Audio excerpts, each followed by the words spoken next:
Okay. Good morning, everybody. Gail Fatizzi. I am your HGAR 2020 president.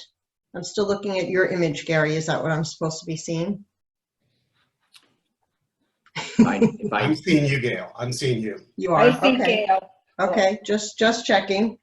So thank you for everyone who is on the session this morning. I am super excited that we have over 125 people registered for this morning's program. Leadership Accelerator is a brand new program to HGAR and something that is really near and dear to me personally. This is something that came as a result of our strategic planning that we did last year. And one of the 5 pillars that was identified in our strategic plan is leadership. And part of that is the conversation was that we really needed to have some mechanism in place to identify and develop new leaders for our association, to find new people, new ideas, new energy, and to figure out the best way to really help people advance in the organization into those leadership roles. I know that when, as president this year, part of my role was putting in place committee chairs and other positions that are vital to our organization. And I found it a little bit challenging, and I feel like a lot of times we're looking at the same people, the same candidates for a lot of those positions, and we really do need to have new voices and new energy in those roles. So I actually started last year thinking about a leadership program and putting together a little bit of the framework of that. And then we had a task force that was specifically addressing leadership, and they were really able to flesh out some of my ideas, a lot of their own ideas, and put together this program, which Catherine DeClercq is going to give you more details on later.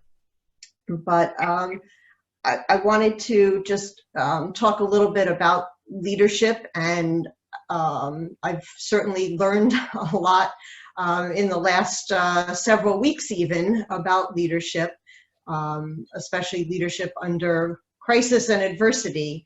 And there are certain things that are essential to leading our organization. Certainly clear communication is one of them. We have to be able to communicate effectively with our members. We have to be able to communicate with hope and with optimism, but also looking at facts and reality. I'm sure that if everybody looks up definition of leadership or traits of good leaders, you'll see a long list of a lot of different characteristics, and everybody probably has their own opinion. I think, passion, honesty, focus, clarity, decisiveness, vision, those are just some of the traits of leaders. And I think that probably for those who are on the call today, you probably feel like you have some leadership skills innately already. And what we're looking to do is to be able to identify those people who have innate leadership skills and be able to educate them about the organization, fine-tune those skills, and hopefully help you both in your personal life, in becoming a better leader for yourself, for your community, for your business, and also to get you more involved and more informed and knowledgeable about our organization, so that hopefully down the road you will be compelled to and want to be more of a participant and step up to these leadership roles that we have here at HGAR. So that is what we're going to do today. We're going to tell you a little bit about the program. Hope that we inspire you to take the step of applying. There is an application process, and Catherine will go through that. And any questions that we can answer for you, we're happy to do that. So just want to let everybody know you are muted for the session. We will have Q&A after the presentation, and you'll need to use the Q&A on the bottom of your screen to ask your questions. The chat feature is disabled. This presentation this morning is being recorded, so that that recording will be available. So if there's anybody that you know that wasn't able to participate this morning and might be a good candidate for the program, they'll be able to hear the information afterwards and decide whether it's something that they want to step forward and apply for. We're also going to provide everyone, there is no PowerPoint for you this morning, but there will be a flyer and the application, which will be emailed to everyone that participates this morning. And it will also be available under the resources section on hgar.com in the document library. So you'll be able to go there and find a copy of the application and the flyer there as well. So I'm going to go ahead and introduce Catherine DeClercq, who is going to be our presenter this morning and also the facilitator for the leadership program when it kicks off. Catherine?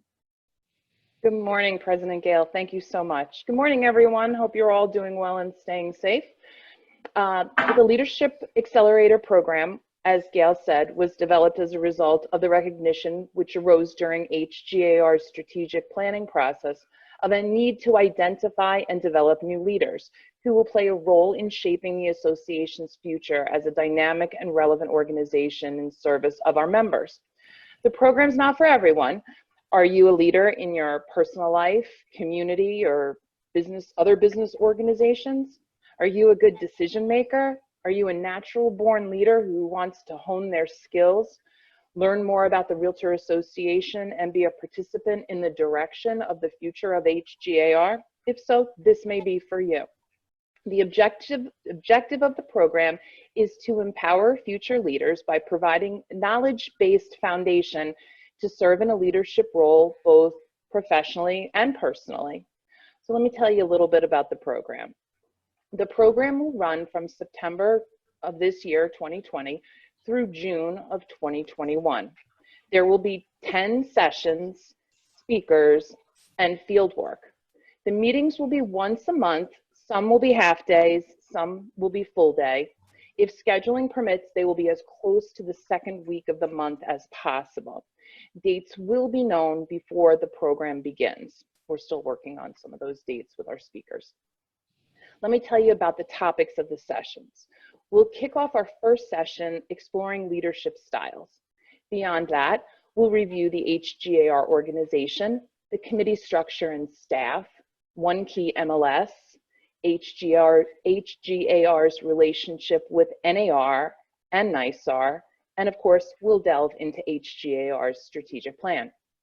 There will be outside presenters on the topics of economic development, leading during adversity, and legislative activism. No program would be complete without the topic of the role of leaders, Robert's rules, running meetings, fiduciary duties, and responsibilities. You will hear the insightful viewpoints of past presidents as they share their experience as leaders of the organization.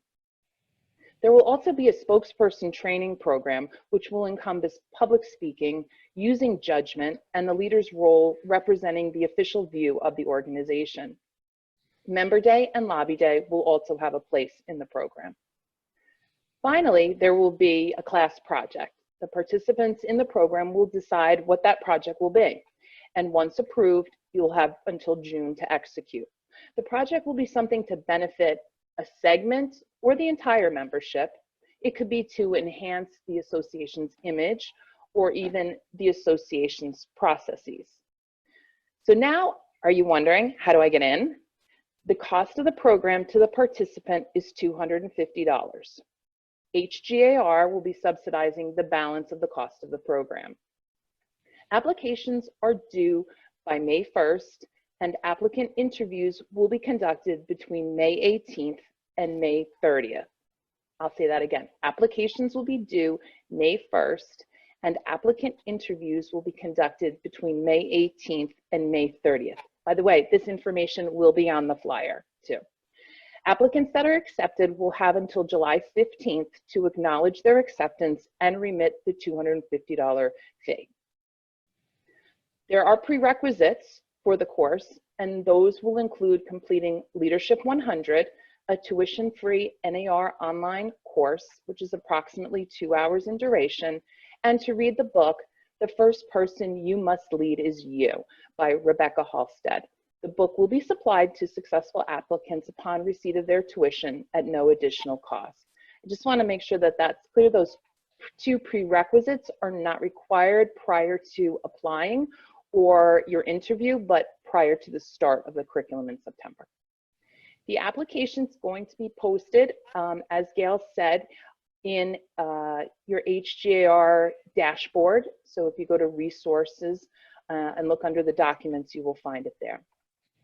The criteria for selection will include your level of involvement as a Realtor, your desire to serve in a volunteer leadership role, previous involvement as a volunteer in the community and/or a Realtor association, being able and willing to make the time commitment to participate fully in the program, as well as 2 letters of recommendation. The program will be limited to 12 to 15 people to maximize the experience for everyone. And at this point, I would like to open the meeting up to questions and answers, and those can be posted in the Q&A at the bottom of your screen. I just also wanted to say quickly, I'm a graduate of a program called Leadership Westchester. Catherine was a graduate of Leadership Orange. Programs that were more focused on the county, or at least Leadership Westchester was. It was really about learning about Westchester County and learning about leadership in general. And I have to say that it was really one of the best things that I ever committed to, one of the best experiences. I learned so much through that program. And it was really, really life-changing, I think, and something that has stayed with me. Those skills, those opportunities that I was able to be a part of as a member of Leadership Westchester. And I still participate in some of the alumni events. We have some very illustrious leaders in the county who were also graduates of that program. And so I would just say that it really is something that it's a commitment. It might be a little intimidating for some people initially to think about committing to this kind of leadership program, but it is something that you will value and benefit from so much that I really just want to encourage anybody who is thinking about it, take that step forward and make the commitment. I think you'll be very appreciative and glad that you did. We have questions. Can I answer a couple of those questions about the prerequisites? Absolutely. So Amy asked, what are the 2 prerequisite books to read? There's only one book. The other one is an online course. So the online course is called Leadership 100. It's a free course through NAR. You can do it at any time. I mean, you could do it now, as a matter of fact. It takes approximately 2 hours to do. The book that needs to be read is called The First Person You Must Lead Is You. The First Person You Must Lead Is You. And that's by Rebecca Halstead. We will be supplying that book to you once you've remitted your tuition.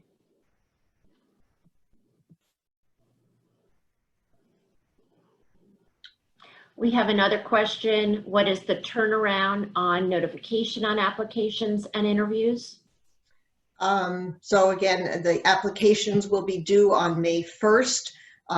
There will be a review committee that will review the applications, and then they will set up appointments to interview. Most of the interviews will likely be done on Zoom. Interview the applicants between May 18th and May 30th. And then we will have a notification process between June 1st and June 15th to the applicants to let them know whether they were or were not accepted into the program for this year. Thank you, Gail. And we have another question. Will HGAR accept 2020 NYSAR scholarship winners for the $250 fee?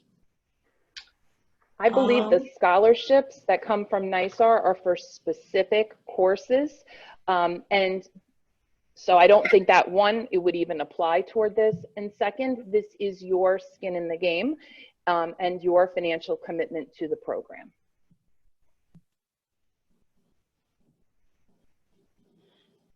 Okay, we have another question that says, that's asking, what are the leadership roles that the organization is looking to fill?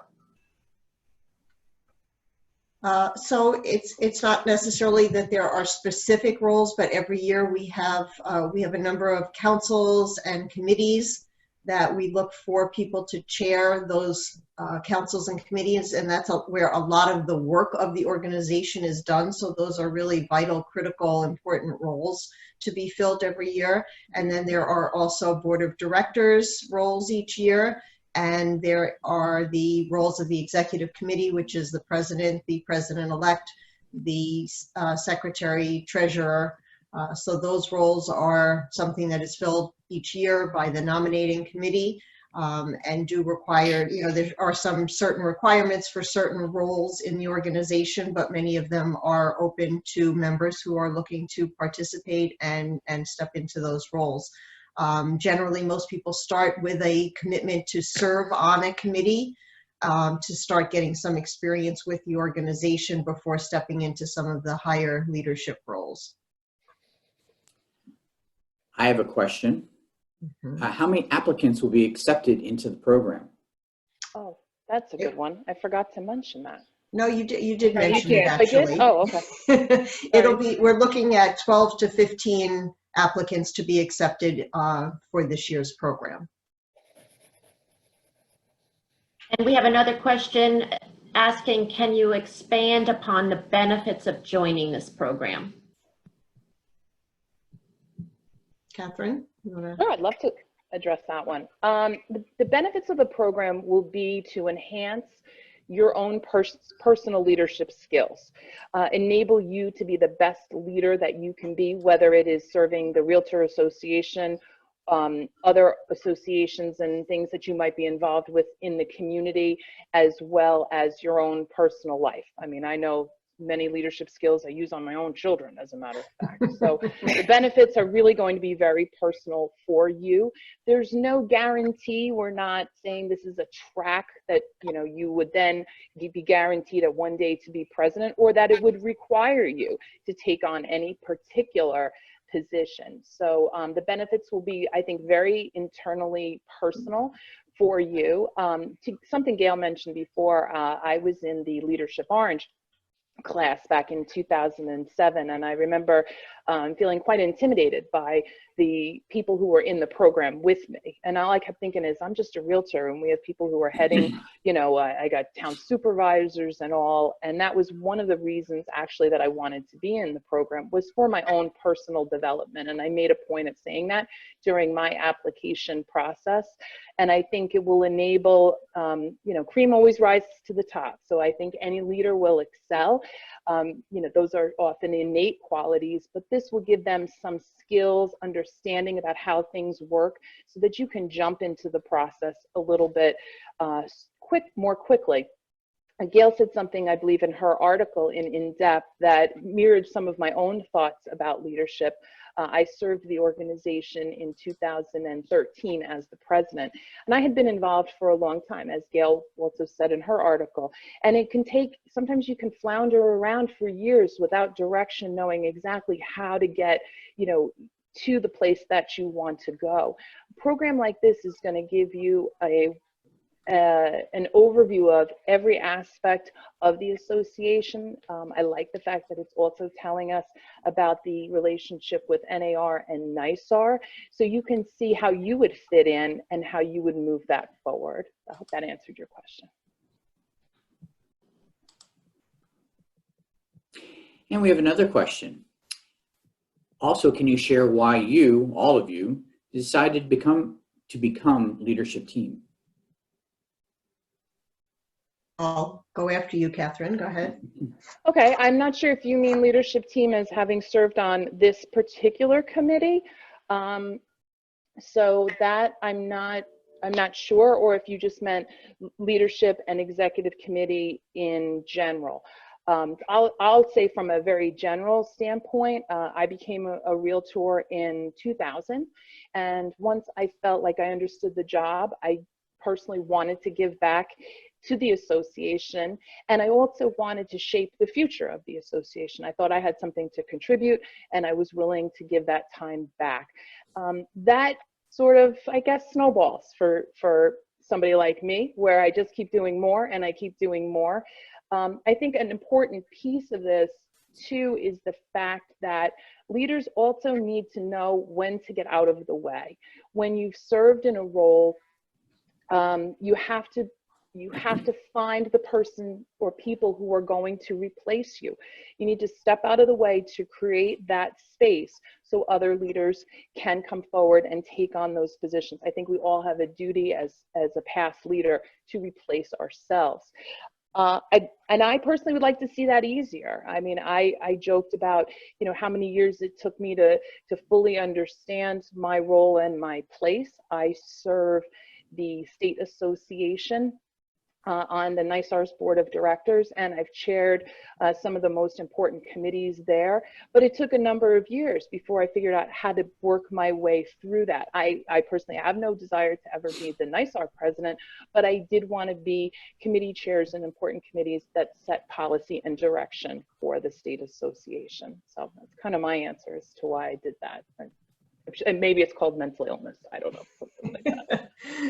So I actually started to get involved in HGAR, it was over 20 years ago, and it was really, at the time we used to send out our dues invoices along with a form that said, do you want to volunteer for the association? And I filled out that form just sort of on a whim and thought I'd like to learn more about the association.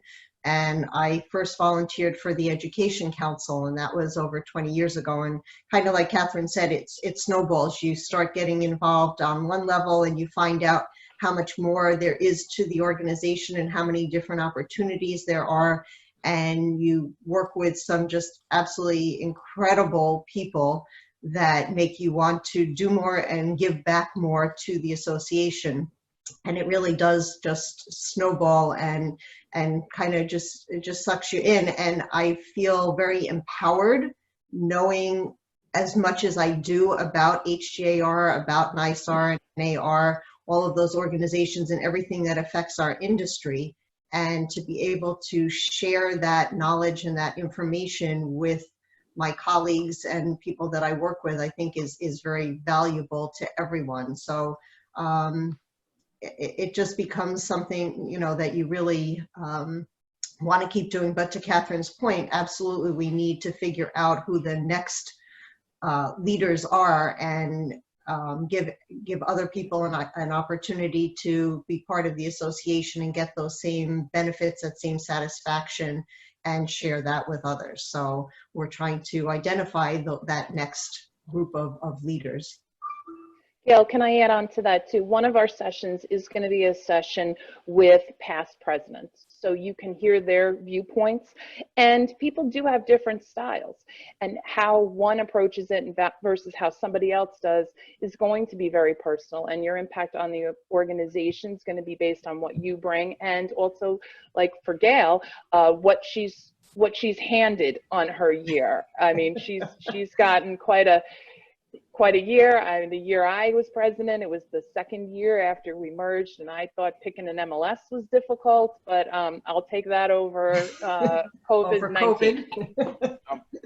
You just don't know what you're going to be handed. So. And it truly becomes a learning experience every day of being part of the organization and the leadership team. You do things that you never imagined yourself doing, and you learn new things and new ways of dealing with situations and people, and whatever is handed to you is what you figure out along the way. And it really is a very rewarding experience overall. Gail and Catherine, we do have a couple of members that would like you to tell them more about the project. If you could elaborate a little bit more on what you're thinking. Okay, so the project will be participant driven. It will be up to the class to decide what that project's going to be. Am I being vague? No, those really are going to be the parameters. It would be something that the group would decide would benefit the association. whether it's maybe an underserved segment of the association, maybe it might be an image campaign, maybe you see processes or things that go on at the association that this project could help improve. So it will be up to the group. We plant the seed now, and we'll remind you along the way, starting in September, about that. And the group will decide. Our goal is by January, you would have come to consensus as to what that project might be. We would get that approved by whoever's going to be the approval process. I believe it's the leadership task force that created this. Obviously, if there's any budget issues and things like that, that would also need to be discussed. And then that project would be completed by June before graduation. So it would be up to the group to decide what they thought was valuable. We don't know how you would start that immediately. So we want you to go through certain sessions to see what things might impact the association. For most of you, you're already involved on a good level, so you may have ideas already, and we'll let you guys figure that out. And I just want to talk a little bit maybe to the sessions themselves. The sessions, at this point, the plan is to have the sessions starting in September be all in-person sessions as opposed to Zoom meetings. That is the goal. Obviously, we need to wait and see what what the situation is with COVID-19 at that point. And if we have to make alternate plans for some of it, we will certainly do that as needed. But the sessions will be during the day. Most of them will be half days, some full days for certain things like Lobby Day, Members Day. Those are full day commitments. And they will be in different locations. So we do need people to understand that you will have to travel a little bit, but not out of the area. So we'll have some of the sessions will be at our headquarters in White Plains. We'll have sessions possibly up in Goshen or West Nyack, and maybe certain other locations within the area. So not beyond those boundaries really, but just to know that they will be moving the sessions around. Thank you, Gail. In addition to the project work, are there any other field work obligations that the participants will have? Would be Lobby Day up in Albany, which would be next year in May typically. And we do always have buses going from our different headquarter locations up to Albany. So if you want to drive, you can drive. If you want to hop on one of the buses heading up there, you can do that. I think that would really be the only other out of the area field work that we would be talking about. There may be a meeting in January with, we bring the board of directors every year together in January to go over policies and procedures for serving on the board. That could be the other location and that's somewhere in the region. So that would be another thing. And by field work, I think that was sort of a catch-all between going the class project as well as the events that Gail just mentioned. Right, and I guess the class project, depending on what that is and what the participants decide on, could involve some other field work that would be the decision of the participants, though. So we have another question. Will this course be a prerequisite for any leadership roles at HGAR? I wouldn't say that it would be a prerequisite. We're not going to not consider somebody for leadership roles because they have not taken the program. However, taking the program certainly I think would give somebody a greater understanding of the organization to start, and that would help to make it easier for someone to step into a leadership role that maybe would have taken them a little bit longer to achieve. Thank you, Gail. We do have a couple questions that relate to after the course is completed. So upon course completion, in general, what are the ongoing time commitments required? No requirement post-completion of the program, so we are looking for any applicant to be willing to commit to the 10 sessions of the program, so it would be once a month from September through June. beyond that, it will really be up to the participant. If you come through the program and it has inspired you, hopefully, to get involved in the organization to a greater level, we'd love to have that be one of the results, but it wouldn't be a requirement that somebody has to say, okay, I'm going to apply to the program, and then I know I have to commit to serve in this capacity or that afterwards. There is no obligation beyond the program itself. Great, thank you. Sure. There was a question about where can we find a copy of the current HGAR strategic plan. We'll make sure we place that in the same documents folder with everything else. Yeah, there'll be a documents folder called Leadership or Leadership Accelerator that you'll be able to look for, so we'll make sure it's there. I believe it is also on the website in other places as well. I'm not sure exactly where. Gary? Yes, it is. Okay. And Gail, it has been posted. So I did check HGAR.com, and the folder is up under the member dashboard. If you click on Document Library, there is a folder called Leadership Accelerator Program. So that Excellent. is live right now. Terrific, great. We have another question. Is the leadership program part of succession planning for the organization? And if so, is age a consideration?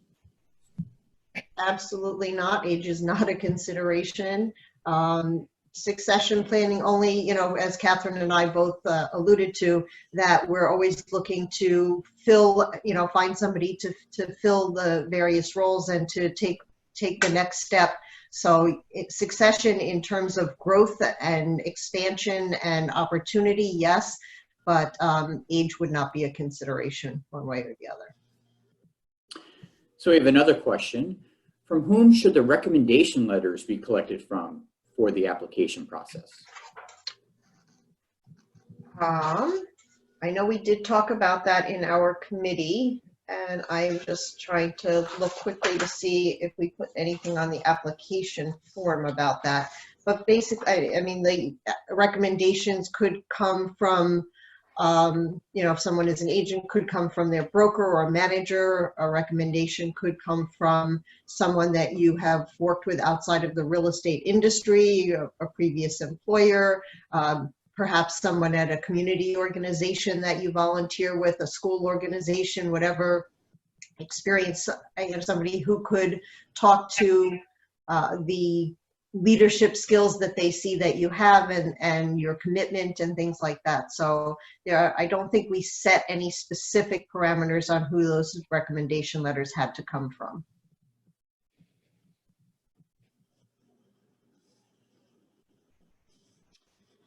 We do have a question. Is it permitted for program candidates to also be involved in politics? I don't see why. I don't think we would put any restrictions on someone being involved in politics. I think that we're looking for people who want to develop their leadership skills, and that could be applied anywhere. Obviously, wearing the right hat. So when you're participating in the leadership program, there will be somewhat of a focus on the organization, and politics probably aren't part of the conversation necessarily during the program, but the skills and learning that come as a result certainly can be applied anywhere. And can I add to that also, background in that could be helpful to the organization as well. One of our important pieces, pillars of what we do is advocate for the association. Legislative activism is an important piece. So any kind of background and knowledge of politics could certainly help the organization as well. So everyone's going to bring a different background and experience to it. So that may be very much a strength. So we have another question. Can you describe some of the positions we could hold? I think, we talked a little bit about that, but it could be a committee member, it could be chairing a committee or a council, it could be any of the executive leadership positions or board of directors. We also have the foundation, so there are opportunities for leadership roles in our Hudson Gateway Realtor Foundation, as well as the association itself. And the topics that you talk about run the gamut. So like, as I just mentioned about legislative activism, we have committees that are involved legislatively, involved with RPAC.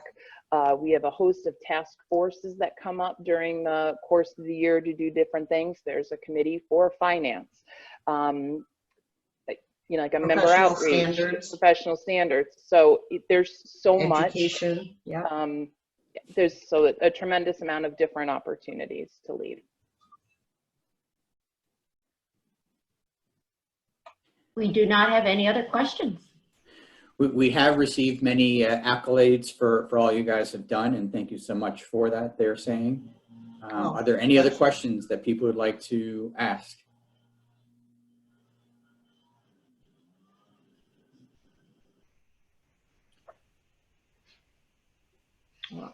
And we do. If not, oh, okay. Nope, looks like what kind of criteria is the panel looking for in selection of the chosen 12 to 15? I think when you take a look at the application form, you'll get a good sense of what the panel is going to be looking for. So it is people who have taken some leadership role prior, not necessarily in a big way. It could be something small. Maybe you were, involved in the PTA or some community organization or leadership role. Maybe you organized a fundraiser at your office. I mean, it doesn't have to be anything on a large scale, but certainly somebody who has taken on some leadership position or responsibility would be valuable criteria. Somebody who is maybe mildly involved in the organization at this point, but would really like to explore more opportunities and grow in those roles. And commitment obviously is a part of it, being willing to commit to the 10 sessions, to the time that is required, to the prerequisites, to doing a project. So all of those things will be considered. There is a panel of 6 people that will be interviewing the applicants, and if anybody looks at the application and has questions after that as to what we're looking for, anything like that, we're certainly happy to speak to anybody individually as well. Gail, can I add something to that? Of course. If you've not demonstrated your leadership skills, but have always wanted to, apply. I can tell you when I applied for Leadership Orange, I joke about this, and it was geared for a lot of nonprofits, and I didn't have that background. Right. I was serving the association, but I wasn't, involved in that way. And so I found the whole thing so incredibly intimidating. I went to my interview like sweating. I mean, my hands were sweating. I was like so nervous. And honestly, as a realtor, we're interviewed every day. So that to me is never normally a problem. But I sat there thinking what I thought they were looking for, because the application asked about experiences with the nonprofits, I thought that maybe I wouldn't qualify as a result. But I made the argument, and there's a place in here for you to as well, about what do you want to say about yourself, and how and why do you want to grow your leadership skills. So just because you haven't served in those capacities, don't let that be a reason not to apply, that just accentuate why you want to be part of this, because maybe you just haven't had the opportunity. I feel for a lot of the leaders of the organization, somebody held the door open for them and invited them in. And if you have not been invited in, now may be your time to say, I'm here and I would like to grow as a leader and a person. Yeah, very, very good point. And I would agree. I felt, as I said, definitely intimidated when I applied for Leadership Westchester, and it was a similar thing where there were a lot of people that were involved in various nonprofits, and I wasn't quite sure where I was going to fit in, and it was definitely a sweaty palm interview as well. But it's true, you may not have had the opportunity yet, but I think people who have leadership skills know that, and you have a sense of that you think you could be a good leader, and maybe you haven't had the opportunity. We definitely would love to see you apply to the program as well. There were some questions I had seen pop up asking about the time frame for the meetings. They were all planned to be during the week, during the day. Though the class project would be left to the participants to decide, you know, if they needed to meet or Zoom or what have you. As a result of that, they would do that on whatever their schedule is. But there was nothing planned for nights or weekends.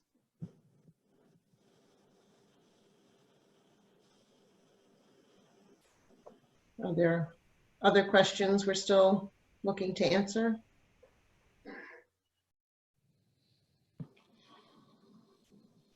We do have one that is members asking, can you give us some examples of how HGAR leadership can effectuate change and has already effectuated change? Good question.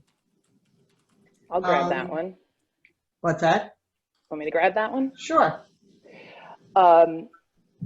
So how do you affect change? In a position like serving as president, you're the face of the organization. So, and most of our presidents have had certain things that they wanted to accomplish. Say last year, Ron was really about elevating the professionalism of the organization. And I know sometimes some of those things are a little hard to measure to see if we have or haven't. I'm going to give you a personal example for me. And it came up just recently in February at the Desmond. I do serve, like I said, on NYSAR's board of directors. I also am vice chair of the Article 12A committee. I serve on a committee for education as well. So a couple of proposals that I brought forward were, one, to increase the number of hours that are spent on fair housing in our licensing course, because we dedicate 4 hours out of 75. We all know the climate with fair housing and what's gone on. We haven't made I didn't personally feel that we've made enough of an impact on that. Additionally, sexual harassment, that should be, since it's a broker's responsibility to supervise their agents in regards to sexual harassment, that should be something that's in the broker's course. So topics like that I brought forward, and they're going to the next level, and hope those things will be part of the changes that are made to the curriculum going forward. So as an individual, there's just so many ways you can have an impact.